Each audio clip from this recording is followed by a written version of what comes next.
अस्सलाम वालेकुम प्यारे नाजरीन हजरात। हजरत बीबी सारा हजरत इब्राहिम खलीलुल्लाह का और मिस्र के बादशाह की वाक़ियात हम सुनाने जा रहे हैं। उम्मीद है ये वाक़ियात ज़रूर अच्छी लगेगी। इंशाअल्लाह हमारी बात ज़रूर सुने। हजरत बीबी सारा हजरत इब्राहिम खलीलुल्लाह की पहली बीवी थी।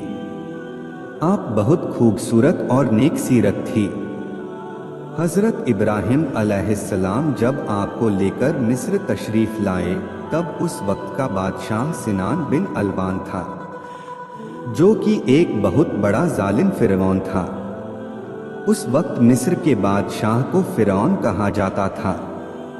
उस बादशाह की एक आदत बहुत खराब थी कि जब भी कोई परदेसी उसके शहर में आता, अगर उसकी बीवी खूबसूरत होती तो वह बादशाह उसकी बीवी को अपने महल में रख लेता।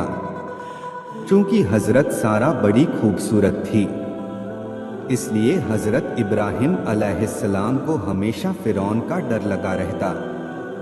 कुछ दिनों तक तो वह छुप कर रहे, लेकिन बादशाह के जासूसों ने उनका पता लगा लिया। जब बादशाह के जासूसों ने आपकी खबर बादशाह को दी तो बादशाह ने अपना एक आदमी हजरत इब्राहिम अलैहिस्सलाम के पास भिजवाकर कहलवाया कि हमें मालूम हुआ कि तुम्हारे पास एक खूबसूरत औरत है, इसलिए तुम फौरन उसे मेरे पास भेज दो। अगर मेरा हुक्म नहीं माना तो कत्ल कर दिए जाओगे। हजरत इब्राहिम ने सारी बात बीवी सारा को बताते हुए कहा कि बादशाह की बात नहीं मानेंगे तो दोनों को जान से हाथ धोना पड़ेगा। अगर खुदा को तुम्हारी इज्जत आबरू का ख्याल है तो कोई भी तुम्हारा कुछ नहीं बिगड़ सकेगा।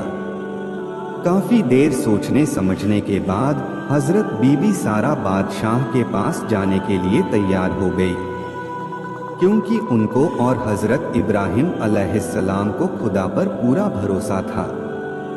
फिर हजरत इब्राहिम और हजरत बीबी सारा ने 2 रकात नमाज अदा की और दुआ के लिए हाथ उठाए और फरमाया, या इलाही, मैं तुझ पर और तेरे रसूल पर ईमान लाई हूँ। किसी जालिम काफिर को मेरे ऊपर हावी न होने देना। मेरी इज्जत व आबरू की हिफाजत करना। फिर नमाज और दुआ से फारिग होकर आप बादशाह के शाही नौकर के साथ बादशाह के दरबार पहुंची। आपकी खूबसूरती को देखकर बादशाह हैरान रह गया और अपने नापाक इरादों से मुस्कुराता हुआ जैसे ही आपकी तरफ बढ़ा और करीब पहुंचने पर जैसे ही उसने अपने दोनों हाथ हजरत बीबी सारा की तरफ बढ़ाए, उसी वक्त उसका दम घुटने लगा और वह जमीन पर गिरकर तड़पने लगा और हजरत बीबी सारा से बड़ी इज्जत से बोला, खुदा के लिए मुझे इस मुसीबत से बचाइए। मैं आपको हाथ लगाने की गलती कभी नहीं करूंगा। आप हजरत बीबी सारा ने दरबारे इलाही में अर्ज किया, या मौला, अगर यह सच कह रहा है तो इसको इस मुसीबत से निजात दिला दे।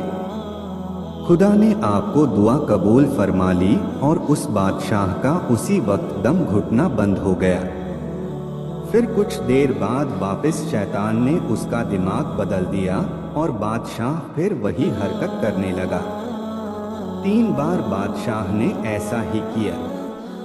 3 बार अपने अंजाम में नाकाम रहने पर उसे यकीन हो गया कि मैं अपने नापाक इरादे में अब कामयाब नहीं हो पाऊंगा। यह औरत कोई अल्लाह वाली मालूम होती है।